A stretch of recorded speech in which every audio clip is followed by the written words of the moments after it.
एक बार हरि मंदिर में जपत रहो शिव नाम, गुरु आयो अभिमान ते उठ नहीं कीन प्रणाम। सो दयाल नहीं को कछु उर न रोष लवलेश, अति अग गुरु अपमानता सही न सके महेश।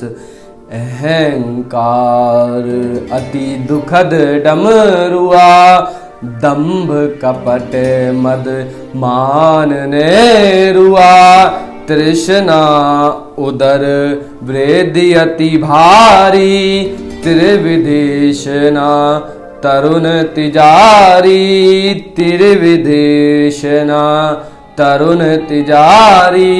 हाय everyone, welcome to my YouTube channel doctor Dushyant Kaushik. आ चुके हैं नई वीडियो के साथ। आज हम बात करेंगे कि आपको यदि कोई अभिमान होता है, कोई अहंकार होता है, आपके अंदर दंभ या कपट यदि किसी कारण से पैदा होता है, कहीं ऐसा तो नहीं है शरीर के अंदर या आपके मन के अंदर कोई ऐसा रोग पैदा कर दे, आपको मानसिक तौर से वह कमजोर कर दे। और आपको मानसिक तौर से वह कमजोर करेगा तो धीरे धीरे आने वाले समय में वह आपको शारीरिक रूप से भी कमजोर ही कर देगा। इसको गोस्वामी तुलसीदास जी ने बहुत ही सुंदर शब्दों के साथ व्यक्त किया है और उन शब्दों को मैं अपने मुख से बताना चाहता हूं। और साथ ही साथ मैं आपको बताऊंगा कि कैसे काकभुसुंडी जी ने एक गलती के कारण, एक अभिमान के कारण, एक अहंकार के कारण अपने आप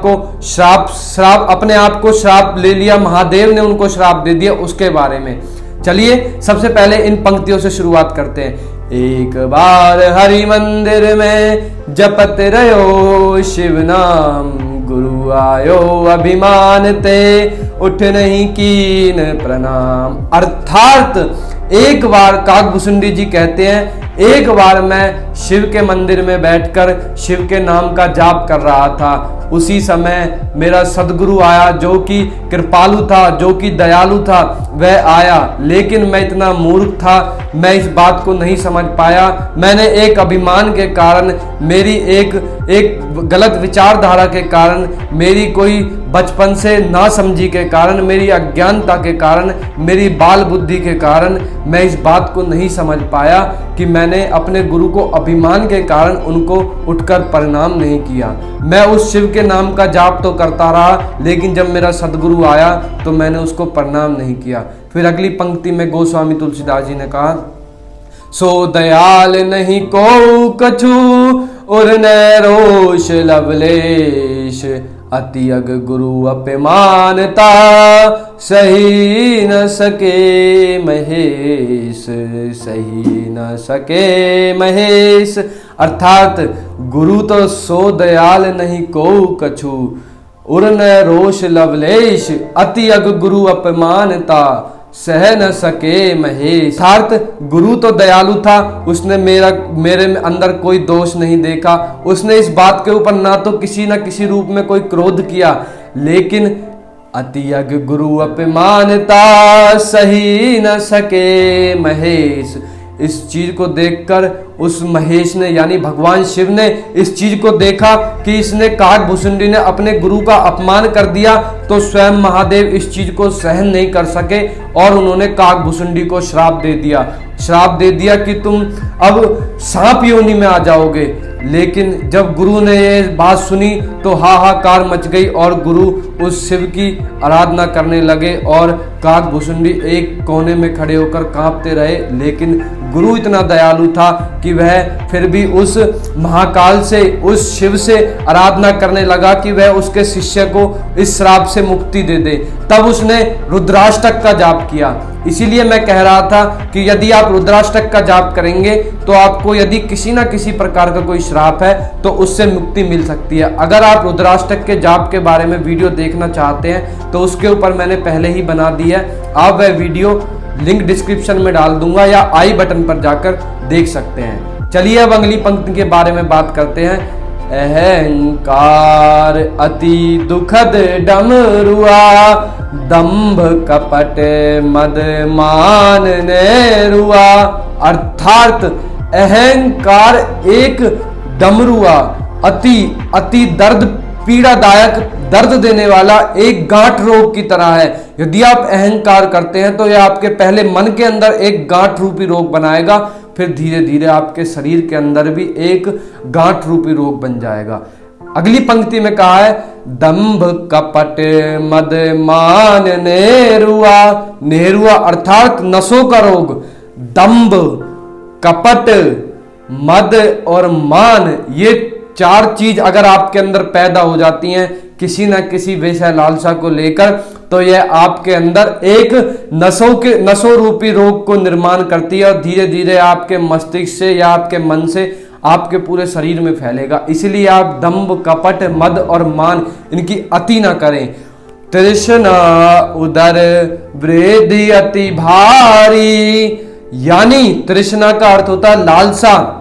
यदि आपके अंदर किसी चीज की अत्यधिक तड़प है, अत्यधिक लालसा है, अत्यधिक आपके अंदर उस चीज की कामना है, तो वह एक उदर वृद्धि यानी आपके पेट को, आपके पूरे पेट को बढ़ाने वाला एक रोग की तरह है। अगली पंक्ति में कहा है, तेरे विधि ईर्षना तरुण तिजारी, यानी आपके पास यदि 3 प्रकार की इच्छाएं हैं, पुत्र की प्रबल इच्छा, धन की प्रबल इच्छा और मान की प्रबल इच्छा, यदि इन 3 प्रकार की आपके अंदर प्रबल इच्छाएं, तो ये 3 दिन में आने वाला एक बुखार की तरह है। तेरे विधिना तरुण तिजारी, जो 3 दिन में आपको एक बुखार आता है उसी की तरह है। यदि आपके अंदर पुत्र की, धन की और मान की अधिक प्रबल इच्छाएं होती हैं, इनकी तरह काम करती हैं। गोस्वामी तुलसीदास जी ने यह पंक्तियां ऐसे ही नहीं कही हैं, क्योंकि कुछ पंक्तियां ऐसी होती हैं जो उनके मुख से ही सुशोभित होती हैं, लेकिन मैं अपने छोटे से मुख से उनको कह रहा हूं, तो मैं उन गोस्वामी तुलसीदास जी के चरण कमलों में और अपने सदगुरु के चरण कमलों में नमन कर कर ही उनको बोल रहा हूं। मैं लास्ट में कहना चाहूंगा, आज होली का बहुत बड़ा पर्व है। अगर आप आज के दिन यदि किसी के जीवन में किसी न किसी रूप में आर्थिक, मानसिक या शारीरिक या धन से या किसी आर्थिक मदद से आप उनके जीवन में किसी न किसी रूप से आप उनके जीवन में कोई रंग भरेंगे, तो आपके जीवन में भी एक अच्छा और खुशबूदार रंग भरने लगेगा। इसलिए आप यदि आज के दिन किसी को भी किसी न किसी रूप में मदद करेंगे, तो आप देखेंगे कि आपके जीवन में अगली होली तक ऐसा बदलाव आएगा कि आपने सोचा तक नहीं होगा। साथ ही साथ आप अपने सदगुरु के या जिस किसी के प्रति आप आस्था रखते हैं उनके सानिध्य में रहें, और किसी ना किसी को आज के दिन यदि आप अपने पुत्र को, पुत्री को या फिर अपने परिवार में से किसी को भी आप कुछ उपहार स्वरूप कुछ देंगे, तो इससे भी आपके परिवार में सुख शांति बनी रहेगी। और मैंने आज ही पंडित जी आते हैं सुबह 7:20 पर, अगर आप उनका सुबह राशिफल का प्रोग्राम देखते हैं तो उस पर उन्होंने भी बताया था कि आज के दिन अगर आप किसी को उपहार देंगे तो इससे आपको बहुत सारा फायदा होगा। चलिए आज की वीडियो में इतना ही। लास्ट में कहना चाहूंगा, आप सभी को होली की बहुत बहुत शुभकामनाएं। इन पंक्तियों को ध्यान रखें। एक बार हरि मंदिर में जपत रहो शिव नाम, गुरु आयो अभिमान ते उठ नहीं कीन प्रणाम, सो दयाल नहीं को कछु उर नरेश लवलेश, अति अग गुरु अभिमानता सही न सके महेश, अहंकार अति दुखद डमरुआ, दंभ कपट मद मान नेरुआ, तृष्णा उदर वृद्धि अति भारी, तेरे विदेशना तरुण तिजारी, तेरे विदेशना तरुण तिजारी। चलिए, ओम शिव गोरक्ष आदेश।